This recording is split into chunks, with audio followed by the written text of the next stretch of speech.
ముఖ్యమంత్రి గారికి మా శుభాకాంక్షలు అందజేస్తూ తెలంగాణ కాంగ్రెస్ ఎస్సీ విభాగం పక్షాన ముఖ్యమంత్రి గారికి ఆ జ్ఞాపిక అంకితం ఇస్తూ ఎస్ రాజలింగం మాజీ పిసిసి ఉపాధ్యక్షులు అధికార ప్రతినిధి ఎస్సీ విభాగం, అదేవిధంగా టంగుటూరి ప్రకాశం అభివృద్ధి అధ్యయన సంస్థ ఇంటర్నేషనల్ సంఘం ఇన్ఛార్జ్ అధ్యక్షుడిగా నేను దీన్ని సమర్పిస్తున్నాను. ధన్యవాదాలు.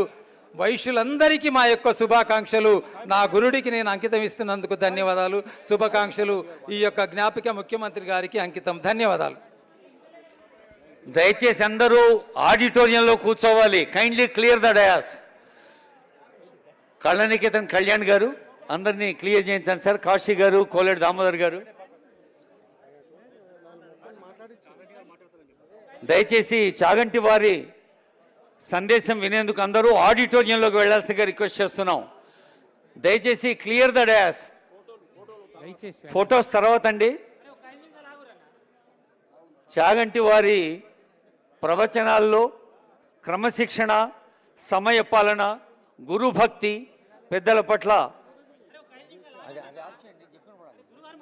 దయచేసి may request all of you to clear the dais. దయచేసి అందరూ, వెనక చాలా మంది విఐపీలు ఉన్నారండి, మీరు దయచేసి కాసేపు ఆప్ చెయ్యి. మైక్ లో చెప్తున్నారు అయినా కూడా మీరు బాబు ఒక్క నిమిషం లేకుండా ఇలా చుట్టుముట్టి ఫోటోలు తీసుకుంటే అర్థం ఉండాలి కదా.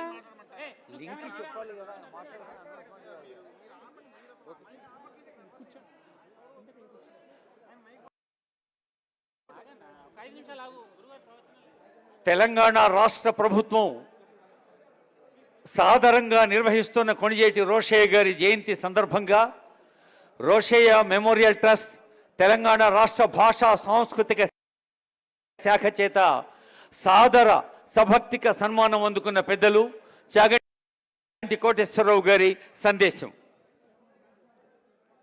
శ్రీ గురుభ్యో నమః. సభాయే నమః. నేను మాట్లాడే ముందు ఒక చిన్న విన్నపం.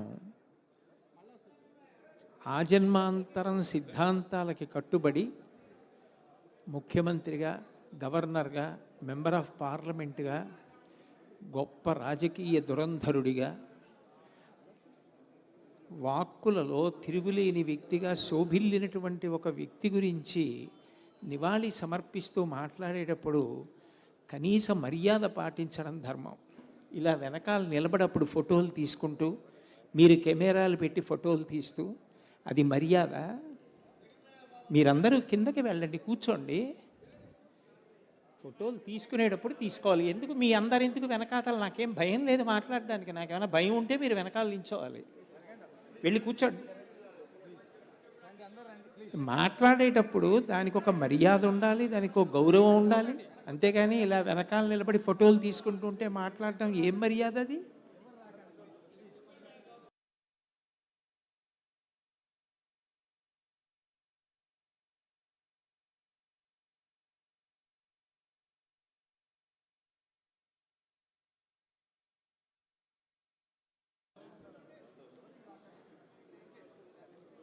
రోషయ్య గారికి సంబంధించినటువంటి సభకి ఇవాళ సత్కారం అందుకోవడానికి రండి అని నన్ను ఆహ్వానిస్తే నేను రావడం వెనక ఒక ప్రధానమైన కారణం ఉంది.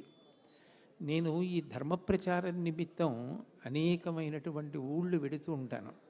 ఒకప్పుడు చెన్నైలో ధర్మ ప్రచారం కోసం కొన్ని సభల్లో మాట్లాడడం కోసం వెళ్ళడం జరిగింది. అప్పుడు తమిళనాడు గవర్నర్గా ఉన్నారు రోషయ్య గారు. నాకు వారితో ప్రత్యక్షమైనటువంటి అనుబంధం లేదు, వారంటే నాకు గౌరవం ఉందంతే. కానీ వారు నాకు కబురు చేశారు, మీరు ఈ ఊరు వచ్చి ప్రవచనాలు చేస్తున్నారట, మీరు ఒక్కసారి రాజ్భవన్కి వచ్చి మా యొక్క ఆతిథ్యాన్ని తీసుకుని వెళ్ళవలసింది అని. రాష్ట్రానికి గవర్నరు అంటే ఆ రాష్ట్రానికి అధినేత. ఆయన మర్యాద, ఆయన ఆహ్వానాన్ని మన్నించడం నా ధర్మంగా భావించి తప్పకుండా వస్తానండి, ఎన్ని గంటలకి రావాలి అని అడిగాను.